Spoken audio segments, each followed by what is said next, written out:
and welcome to Buzz TV. I'm your host, Adrienne Houghton, and we have got an exciting show for you today.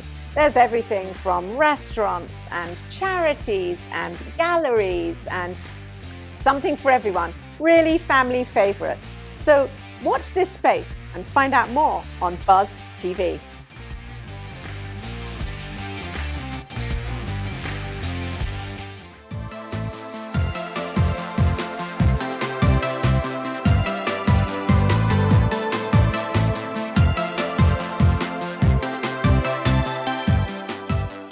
Hey everybody, welcome back to Buzzworthy Business here on Buzz TV. I'm your host Jesse Stakes, and today we have Bonnie Lowe-Kramen of Ultimate Assistant Training. Bonnie, thank you so much for joining us. Happy to be here, Jesse. So tell our audience about Ultimate Assistant Training. Yeah, my work for 25 years was working with a movie star, Olympia Dukakis, as her personal assistant, and I wrote a book from that experience. And what I found was that leaders don't automatically know how to work with their assistants. So the book is Be the Ultimate Assistant.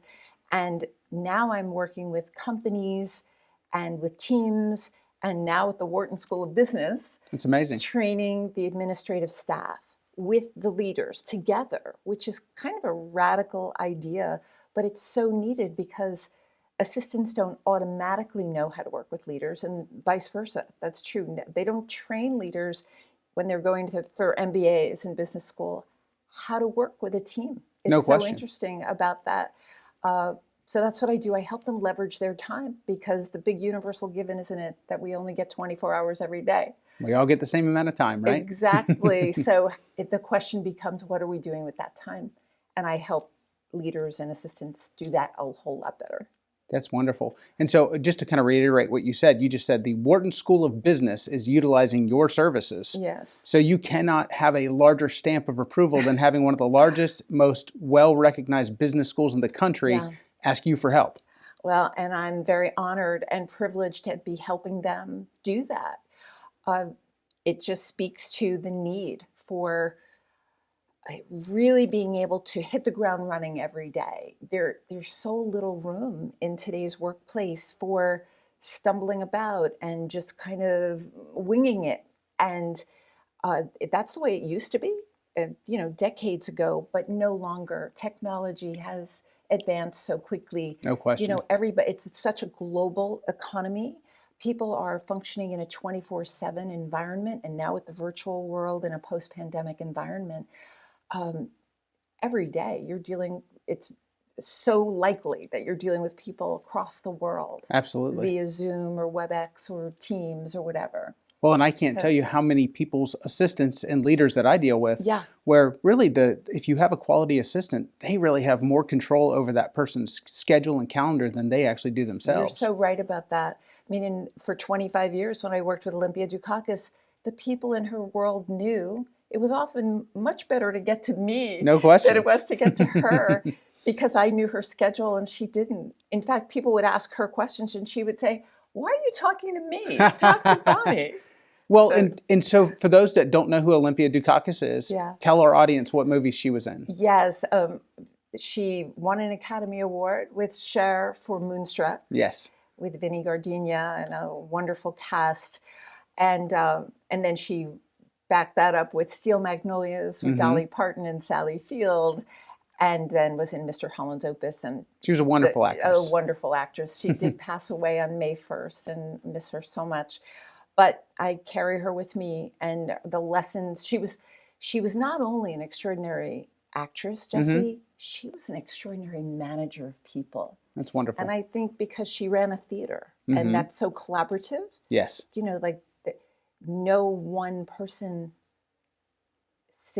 helps the organization succeed. It's got to be everybody working together. And that's how the workplace is. No question. Yeah. So you have something sitting in front of you. Tell us about your book. I do. My book is Be the Ultimate Assistant. Yes. I'm proud to say that this is the 5th edition of the book. It is still helping assistants and leaders throughout the world. Thank you, Amazon, right? And I'm working on a new book about the workplace from the book, I created a workshop. Okay. So I have a virtual workshop coming up on July 8 and 9, and I have a certificate here for a full scholarship for either that workshop or the live ones. We're going back live in Houston in Can't believe September. It, but it's amazing, isn't I know, thank goodness.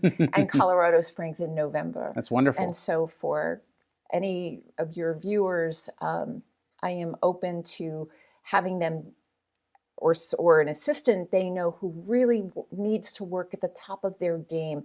You know, my students include assistants to Bill Gates and Oprah Winfrey, and the assistants who are trying to support the leaders who are running the world No question. and major companies, and they just need to be able to hit it every single day. Absolutely. That's what I do. If our audience is interested, and as I know that there's going to be many who are, how can they find you? Yes. My website is my name, BonnieLoCramen.com. And it's pretty easy. I feel like I'm one of the easiest people in the world to find. And there would be nothing that would make me happier than to support the leaders and the assistants to build ultimate partnerships, because the great news is that it doesn't take that much. Yes. You know, so that's what I'm hoping for Wharton, and I can do that for them as well. Bonnie, thank you so much for joining us today. Thanks for having me, Jesse. If you guys would like to learn more about Bonnie Low-Kramen and Ultimate Assistant Training and us here at Buzz TV, you can join us at iwannabuzz.com. I'm your host, Jesse Stakes, and we'll catch you guys next time.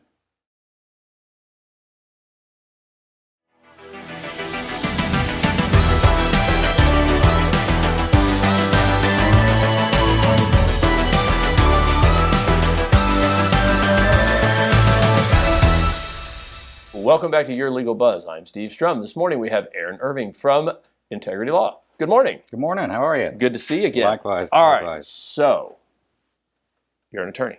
I am. I may have known this. Yes. All day, every day. We have talked about a lot of things in the pieces that we've done for the show, but the one thing we really haven't talked about is I had something happen. I need to talk to you, and I'm freaked out. What in the world do I do? So in family law, specifically divorce, more often than not, that is what we see when someone comes through the door. Obviously, they have issues in their past, which is why they've ended up in my office. And so the individual is usually full of emotion. They're scared, just like if you're going to a doctor. You don't know what to expect. And so the first thing that I do is, let's say for the sake of argument, they haven't been served with anything. They just know that a divorce is going to happen. Sit them down, tell them that, you know, everything's going to be okay.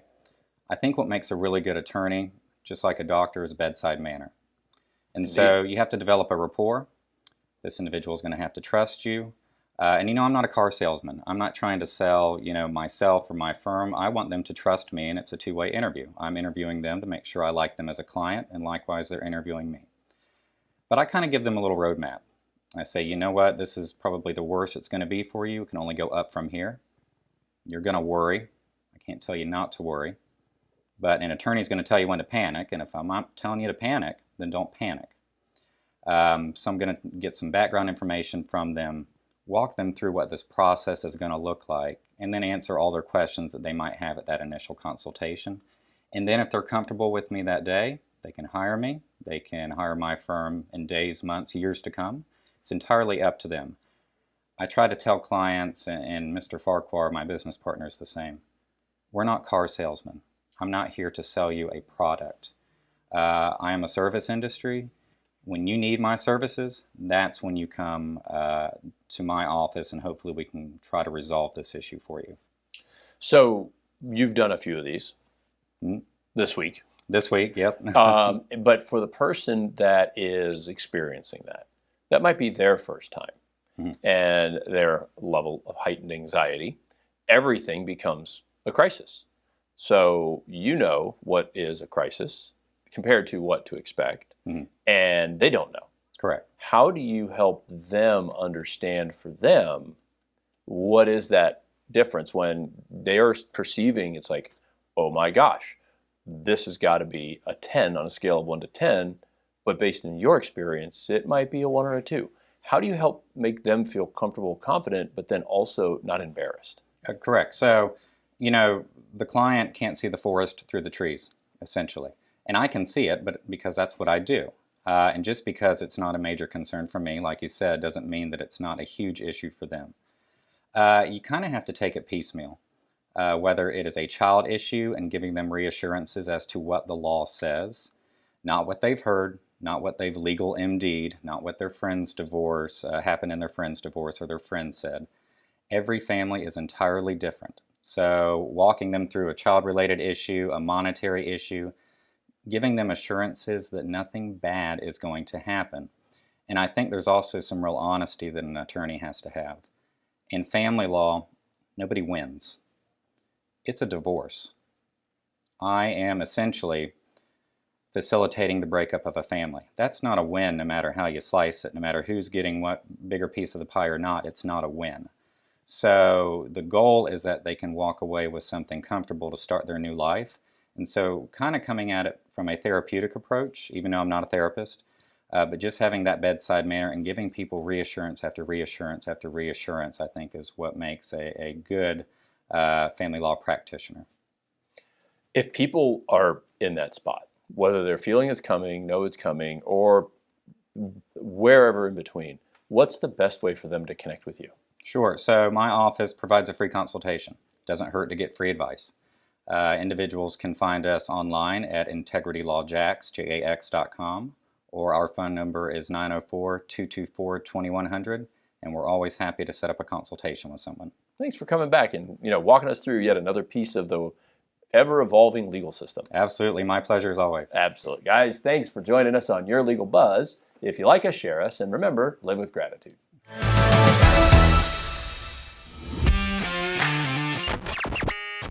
Sorry to interrupt your show. I'm Steve Strum from Buzz TV. Today we have Troy Farquhar from Integrity Law. Thanks, Steve. Tell us about your firm. Yeah, so Integrity Law is a full-service law firm. We do mostly family law, but we also practice in estate planning, personal injury, probate, real estate matters. So look us up, www.integritylawjax.com. Thanks for joining us. And you guys can have your show back.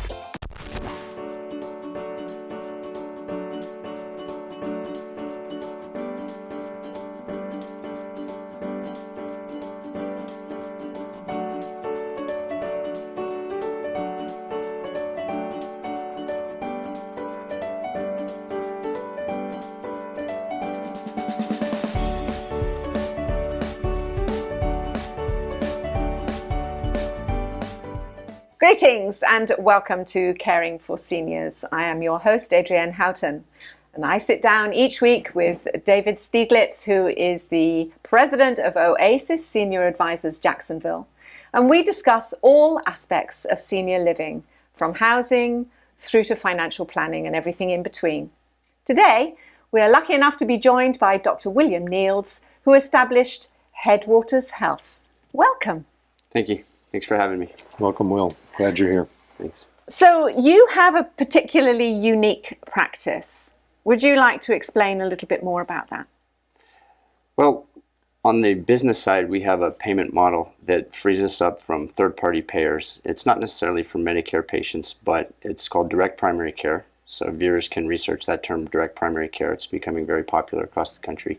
And essentially, it's just a direct relationship, financial membership in a practice where patients pay a monthly fee and then have access to everything that the practice does.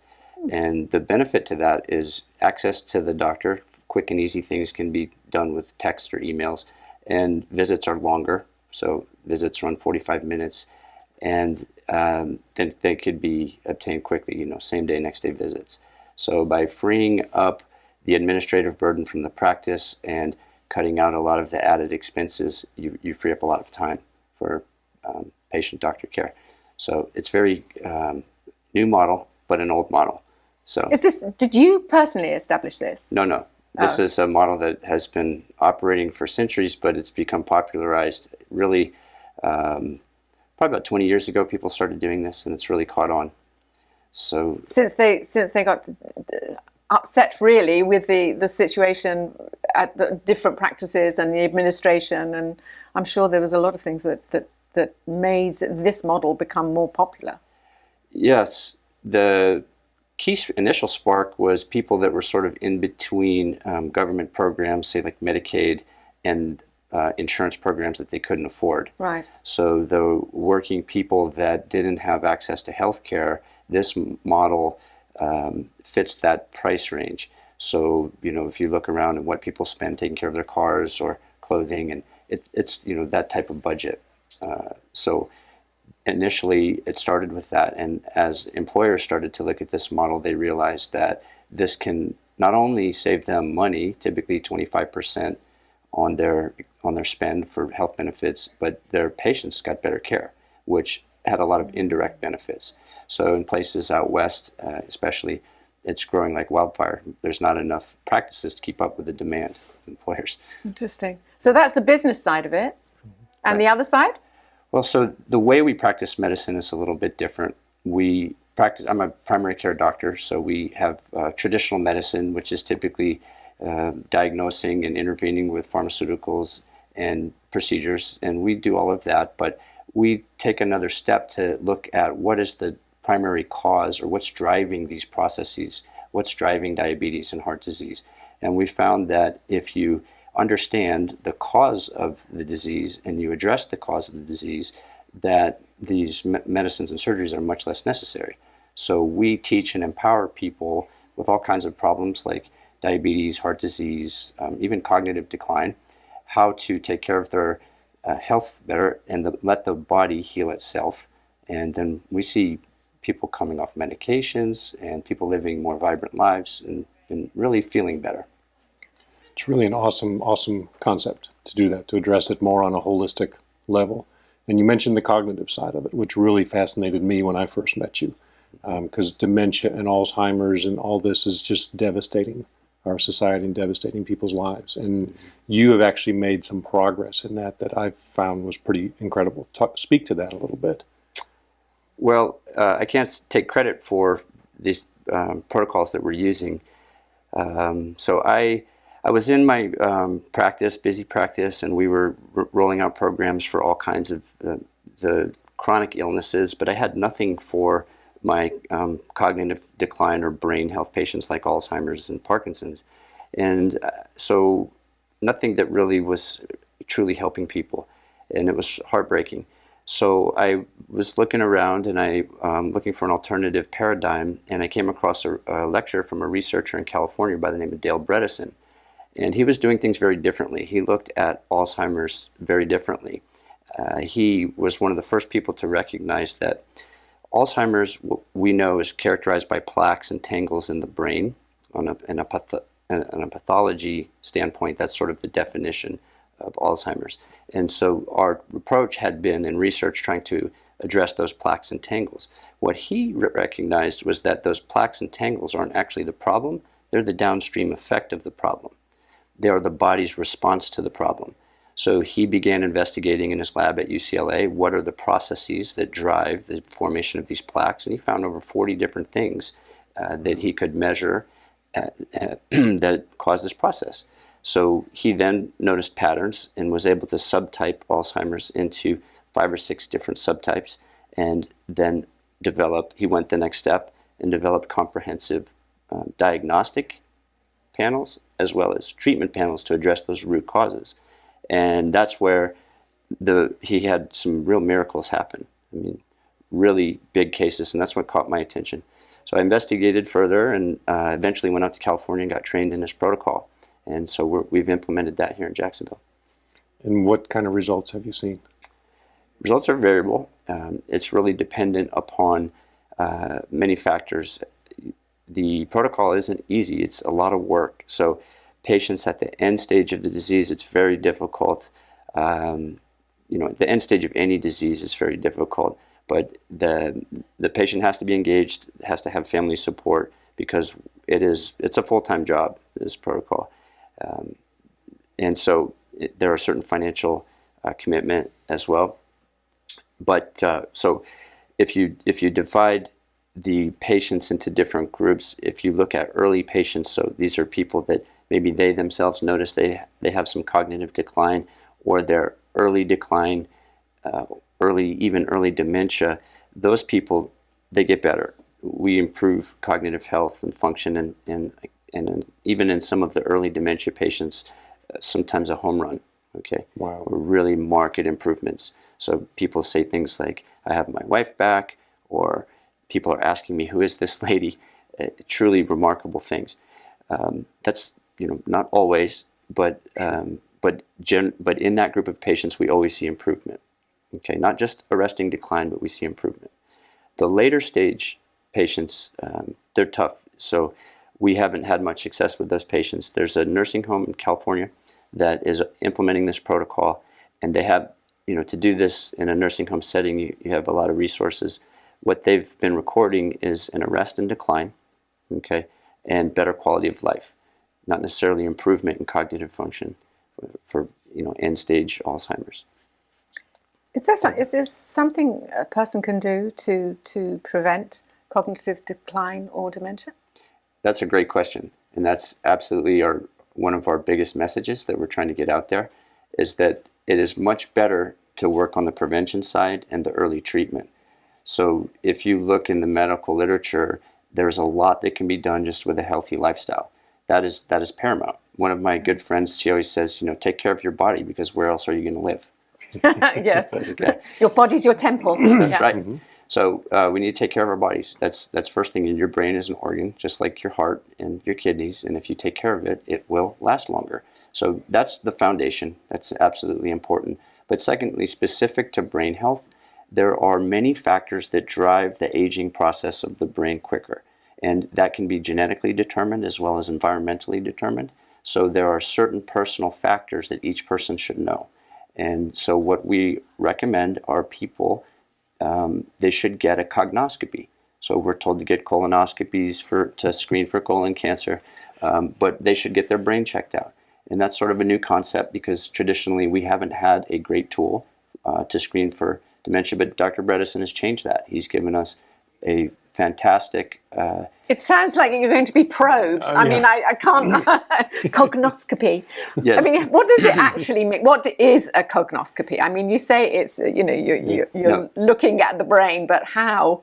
So we look at the metabolic processes that are going on in the brain. So it starts with the blood work, and it's significant blood work. It's there's a lot of tests. Dr. Bredesen found 40 different processes that were driving this. So we investigate all of those. And if we see some flags in some areas, we may investigate further in those areas to further determine why these processes are, maybe say, inflamed or otherwise toxic. So in fact, you can pick up on something very early before... I mean, I forget things. Mm-hmm. And there's a word just out of reach, and most people say, it's the aging process. Right. But I could have a cognoscopy and find out, actually, there's nothing wrong, or there's a couple of flags here. We need to investigate that further. Is that basically what you're saying? That's exactly right. So there may be certain genetic predispositions, or what we call SNPs, or variable ways that your body processes nutrients or toxins. And you may have a toxin in your environment that you didn't know about. The toxins are everywhere, and there are a great many neurotoxins. So that's really where we find a lot of beneficial things in those realms, nutrition and toxicity. And then we go about programs of finding and eliminating the toxins, maximizing the nutrition based on a person's genetics and individual biology, and the brain really starts working better. Is it true to say that if you have a history of Alzheimer's or dementia in the family, that it's inevitable? Well, inevitable, I would not say that's true. There are certain genes that make Alzheimer's more likely. So if you look at the ApoE4 allele of the ApoE gene, that gene is probably the most tightly correlated gene that puts you at risk for Alzheimer's. So what does that mean? If you have 0 copies of that gene, you have maybe an 8% chance of developing Alzheimer's, I think maybe 65. If you have 1 copy, that 8% chance jumps to about 1 in 3. And if you have 2 copies, it jumps to over 80%. So that gene is highly associated with development of Alzheimer's. Yeah. So there are other genes that also affect cognition and brain health, but that's the strongest one. When you talk about protocols, it is mainly, it's not a drug situation. It's lifestyle. It's diet, exercise, things like that. Is that correct? Absolutely correct. Yeah. So diet, lifestyle, we use supplements. There are botanicals that are used. And then a big thing is eliminating the source of problems. Of the toxins. Toxins. Yeah. Right, right. So it takes a discipline. If you love your chocolate Rocky Road ice cream at 9 o'clock at night and that's got toxins in it, can you give that up? That's the point. Alcohol, sweets, different things can be tough. Yeah, yeah. Oh. Okay. Okay, so all the good stuff. Yeah. But definitely you've had more success with folks that you come across in the early stages. Absolutely. Yeah. But even, if they have, basically, if they want to learn more about this, they kind of need to see you, and you'll analyze the situation for them and give them a path. Right. It's a very individualized conversation. Each person has different way they assess risks and benefits, and so how much they're willing to put in. And we have an honest discussion about, what can and cannot be expected, and the costs up front. Yeah. And your final recommendation for cognitive health? I think the big message is, again, take care of your body, have a healthy lifestyle. That's foundational for everything. And secondly, know your risks. It's very important to get out in front of this early. So our brains, on average, they say we peak at about 45 years old as far as processing speed and everything, and from there it's all downhill. Uh-oh. Right? I'm way over the hill then. There's no hope. Right, me too. So however, it's never too late, and so know your risk, and you can get evaluated. You get a cognoscopy, and there are Bredesen trained practitioners around the country. In Jacksonville, you can reach us at headwatersjacks.com. He also has a website called apollohealthco.com, and you can find a lot of information there as well. Wonderful. Well, thank you for coming in and explaining a little bit more about this. And again, I'm not sure whether I needed to know or I'd rather not know. I'm still not sure. It's fascinating. Yeah, it is absolutely fascinating. Thank you, Dr. Niels. Thanks for having me. And if you'd like to know any more information, you can always go to Headwaters Health or iwannabuzz.com. Wow, that was fantastic. What a great show, and what interesting businesses. Don't forget, if you need any more information, you can go to iwannabuzz.com. Bye for now.